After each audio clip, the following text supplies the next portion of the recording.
আমরা ইতিমধ্যে জানতে পেরেছি যে ইতালিতে কিন্তু মধ্যযুগীয় কায়দায় দুই বাংলাদেশিকে চাকরির প্রলোভন দেখিয়ে একটি নির্জন বাড়িতে নিয়ে তাদের সেখানে আটকে রেখে অত্যাচার করা হয়েছে এবং সেখান থেকে পরবর্তীতে তাদের থেকে 20,000 ইউরো মুক্তিপণ আদায় করার পর তাদের ছেড়ে দেওয়া হয়। যদিও তাদের বলা হয়েছিল ছেড়ে দেওয়ার পরে যদি তারা স্থানীয় প্রশাসনের কাছে অভিযোগ করে তাহলে তাদের প্রাণনাশের হুমকি দেওয়া হয়, কিন্তু তারা সেই হুমকিকে উপেক্ষা করে কিন্তু তারা স্থানীয় যে প্রশাসনের সাথে যোগাযোগ করে এবং প্রশাসন তাদের এই ঘটনার পরে সেটা তদন্ত শুরু করে। তদন্তে এই ঘটনার সত্যতা পেয়ে জড়িত 4 বাংলাদেশিকে শনাক্ত করে।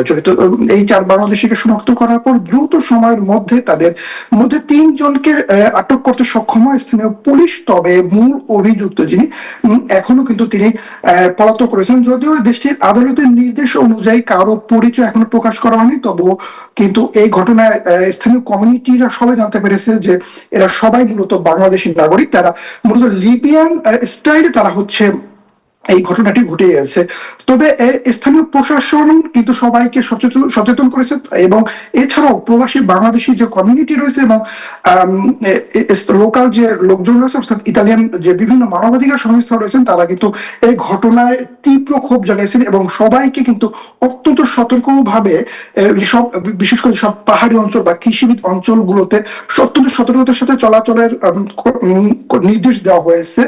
তবে এই ঘটনাটি অবশ্যই বাংলাদেশের জন্য একটি দুঃখের বিষয় বলে জানিয়েছেন ইতালির স্থানীয় যে বাংলাদেশি যে কমিউনিটির নেতৃবৃন্দরা। তারা বলেছেন যে কিছু কিছু বাংলাদেশিদের জন্য আমাদের যারা বাংলাদেশের এখানে ভালোভাবে কাজ করতেছেন এবং যারা বৈধভাবে আছেন তাদের কিন্তু সুনামটা ক্ষুণ্ণ হচ্ছে। অবশ্যই তারা বাংলাদেশ সরকারের প্রতি এবং ইতালির যে রাষ্ট্রদূত এবং কনসাল জেনারেলের প্রতি তারা আহ্বান জানিয়েছেন যারা বিভিন্ন অপকর্মের সাথে জড়িত তাদের শনাক্ত করে ইতালির প্রশাসনের সাথে বিষয়টি সমাধান করার।